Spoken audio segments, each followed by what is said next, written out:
On se retrouve aujourd'hui dans Marc, chapitre 14 du Nouveau Testament. Complot contre Jésus. La fête de la Pâque et des pains sans levain devait avoir lieu 2 jours après.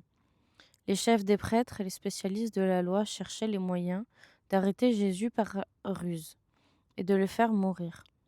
Ils se disaient en effet que ce ne soit pas pendant la fête afin qu'il n'y ait pas d'agitation parmi le peuple. Une femme verse du parfum sur Jésus. Comme Jésus était à Béthanie, dans la maison de Simon le lépreux, une femme entra pendant qu'il se trouvait à table. Elle tenait un vase qui contenait un parfum de nard pur, très cher.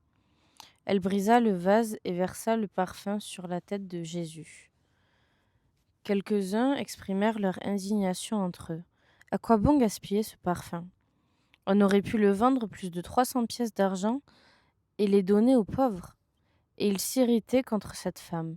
Mais Jésus dit : Laissez-la. Pourquoi lui faites-vous de la peine? Elle a fait une bonne action envers moi.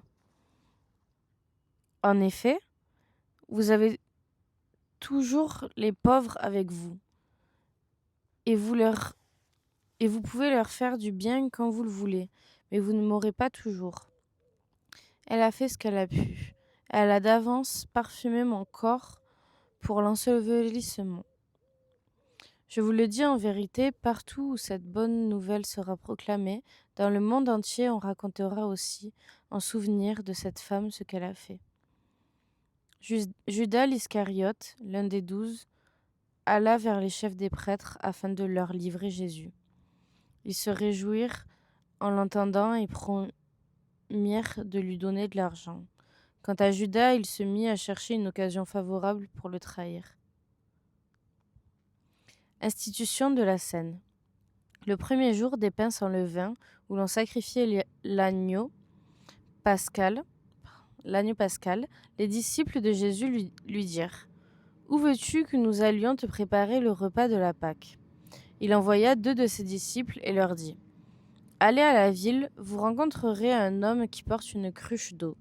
Suivez-le. Là où il entrera, dites au propriétaire de la maison : Le maître dit : Où est la salle où je mangerai la Pâque avec mes disciples ? Alors il vous montrera une grande chambre à l'étage, aménagée et toute prête. C'est là que vous nous préparerez la Pâque. Ses disciples partirent, arrivèrent à la ville et le trouvèrent tout comme il le leur avait dit, et ils se préparèrent la Pâque.